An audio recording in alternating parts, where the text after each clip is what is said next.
entrevista el día de hoy. El día de hoy dio una entrevista el defensor del pueblo, el doctor Raúl Castro Cuellar, donde sostuvieron una reunión con los piscicultores del trópico de Cochabamba para poder escuchar sus apreciaciones y de sus quejas y denuncias que está haciendo los piscicultores de este sector. Vamos a escuchar la entrevista al defensor del pueblo. Tardes. Muy buenas tardes a todo el Estado Plurinacional de Bolivia. Nos encontramos en estos momentos con el defensor del pueblo, doctor Raúl Castro Cuellar, con quien vamos a tocar el tema de combustible, la falta de combustible que se va viendo en la región del trópico de Cochabamba hace días atrás, semanas atrás. Doctor, ¿cómo se está viendo, cómo se está analizando este tema como defensor del pueblo, puesto que afecta a productores y a diferentes rubros? Así es, buenos días a todos. Primero, expresar nuestra preocupación. Hemos recibido hoy de voz del presidente de los piscicultores del trópico de Cochabamba, precisamente esta preocupación, ¿no?, respecto a la dotación, a la previsión de combustible para las piscinas. Nos decía él técnicamente que es necesario, por ejemplo, el combustible para la oxigenación de las mismas. Nos han hecho conocer con algún reporte que después lo oficializará respecto a la cantidad de peces o de la mortandad de peces, que afecta evidentemente, ¿no? Afecta no solamente a la alimentación de la región, porque entendemos también que esta provisión de pescado pues llega a Cochabamba, Santa Cruz, llega a distintas regiones del país. Y de las que por supuesto viven no solamente los piscicultores, sino quienes comercializan el producto en diversas regiones. O sea, es una cadena de afectaciones, por supuesto. Entendemos también y estamos analizando a través de la queja que nos ha presentado también la afectación a algún tipo de derechos, como el derecho al trabajo, entre algún otro que se puede identificar.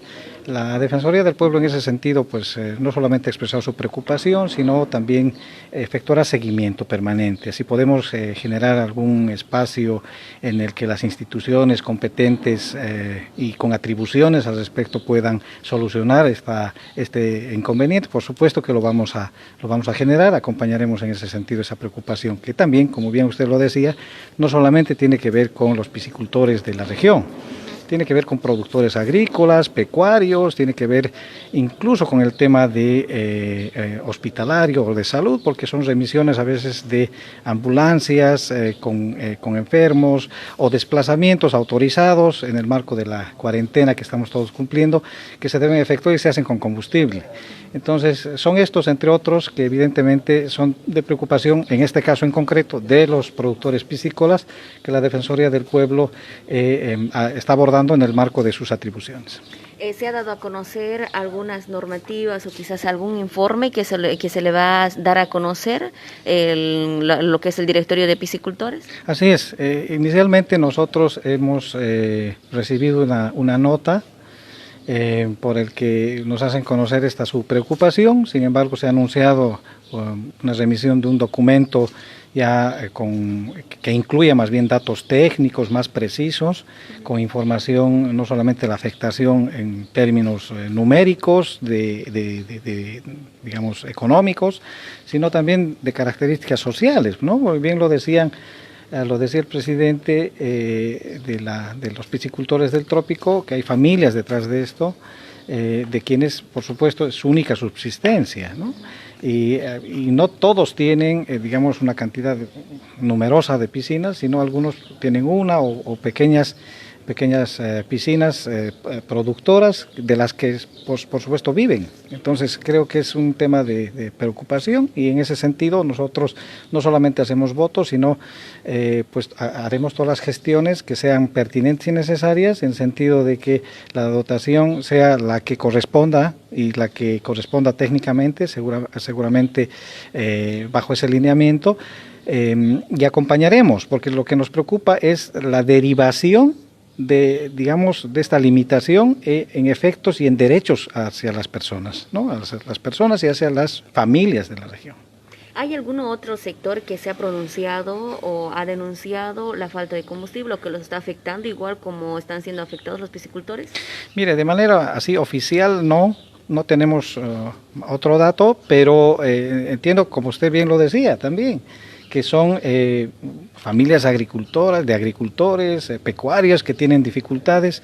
Entonces, lo que queremos como Defensoría, recibiendo esta información y procesando esta queja que nos presenta este sector, es pues no que digamos este efecto negativo no trascienda, o más bien se repare si es que se corresponda, para que no afecte pues, por supuesto a las familias o a los derechos de otras personas aquí en el Trópico. Después de recibir este informe que se va a hacer llegar a la Defensoría del Pueblo, ¿qué acciones se va a tomar? ¿Cómo se va a actuar? Bueno, la Defensoría del Pueblo analizará la pertinencia en afectación de derechos, que es muy importante. En ese sentido, pues haremos gestiones no solamente como mediando si correspondiera, sino en la apertura de casos para recordar también a las instituciones o pedirles información respecto a cuál la dinámica o la política o lineamiento que tienen para la distribución de este combustible, si correspondiera o no correspondiera, bajo argumentos evidentemente técnicos. Entonces, esta es la línea, digamos, de la Defensoría, ¿no?, en la recepción de este caso o esta queja en concreto. En el caso de las pérdidas que ya hubo. Bueno, tenemos que diferenciar dos cosas importantes. Una, la Defensoría tiene competencia en el ámbito de la vulneración de derechos. En cuanto se refiere, digamos, a pérdidas ya estimadas numéricamente o estadísticamente, pues son otras las instancias que corresponda, y bueno, se hará cargo quien corresponda por normas ese cargo. Pero en el tema de derechos, evidentemente la Defensoría estará atenta a que no se susciten vulneraciones y que más bien, si las hubiese, que se corrijan. Muchísimas gracias, doctor. No, gracias a ustedes. Hay el informe que tenemos también desde la Defensoría del Pueblo para poder tomar acciones y ver esta vulneración de algunos derechos que se está viendo en la región del Trópico de Cochabamba. Productores piscícolas son los principales que han sido afectados por la falta de combustible en la región del Trópico, y esto está dándose a conocer a la Defensoría del Pueblo para que se pueda tomar las medidas que corresponden. Con ese informe es de Torno Estudios.